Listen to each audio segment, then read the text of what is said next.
Chapter 22 Along the Corridor. Well, well, well, sighed Mr. Willy Wonka. 2 naughty little children gone. 3 good little children left.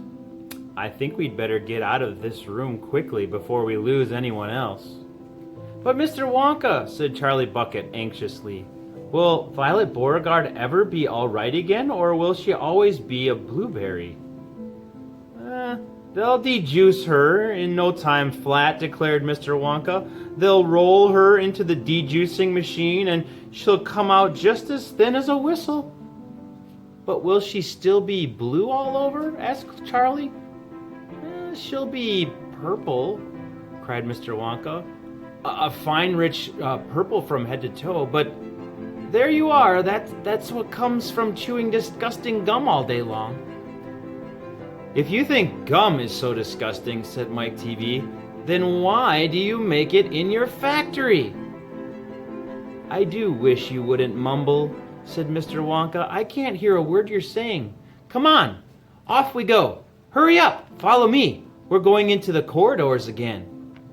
And so saying, Mr. Wonka scuttled across to the far end of the inventing room and went out through a small secret door, hidden behind a lot of pipes and stoves. The 3 remaining children, Veruca Salt, Mike TV, and Charlie Bucket, together with the 5 remaining grown-ups, followed after him. Charlie Bucket saw that they were now back in one of those long pink corridors, with many other pink corridors leading out of it. Mr. Wonka was rushing along in front, turning left and right and left, and Grandpa Joe was saying, "Keep a good hold of my hand, Charlie. It would be terrible if we get lost in here." Mr. Wonka was saying, "No time for any more messing about. We'll never get anywhere at the rate we've been going."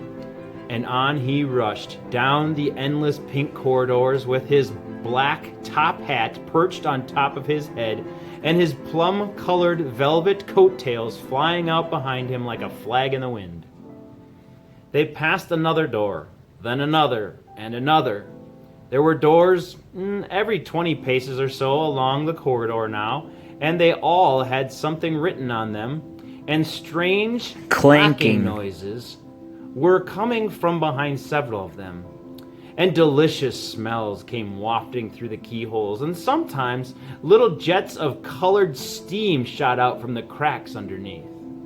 Grandpa Joe and Charlie were half running and half walking to keep up with Mr. Wonka, but they were able to read what it said on quite a few of the doors as they hurried by.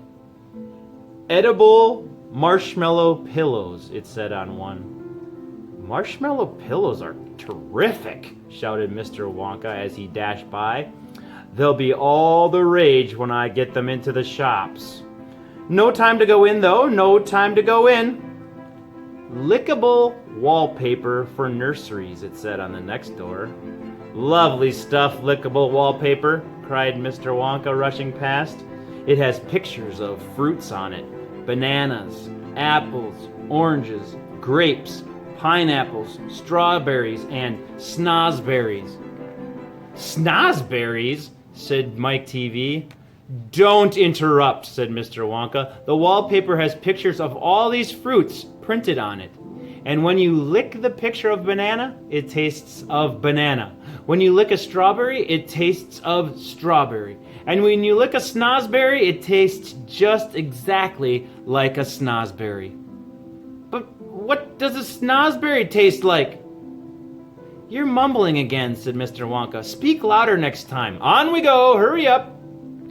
"Hot ice creams for cold days," it said on the next door.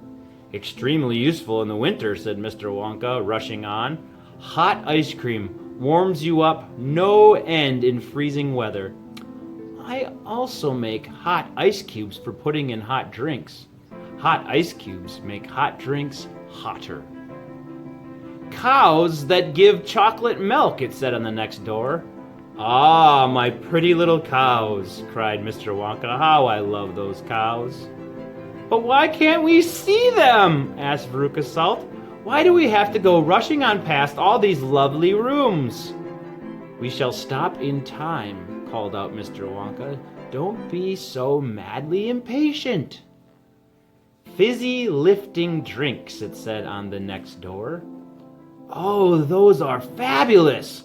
cried Mr. Wonka. "They fill you with bubbles, and the bubbles are full of a special kind of gas, and this gas is so terrifically lifting that it lifts you right off the ground just like a balloon, and up you go until your head hits the ceiling, and there you stay." "But how do you come back down again?" asked little Charlie. "You do a burp, of course," said Mr. Wonka. "You do a great, big, long, rude burp, and up goes the gas, and down goes you.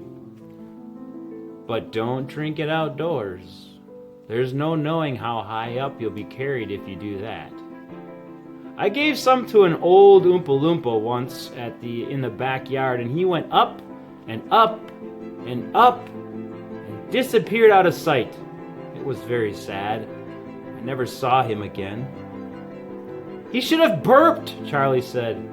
"Of course he should have burped," said Mr. Wonka. "I stood there shouting, 'Burp! Burp! Or you'll never come down again!' But he didn't. Or couldn't. Or wouldn't. I don't know which. Maybe he was too polite. He must be on the moon by now." On the next door it said, "Square candies that look round." "Wait!" cried Mr. Wonka, skidding suddenly to a halt. "I am very proud of my square candies that look round. Let's take a peek."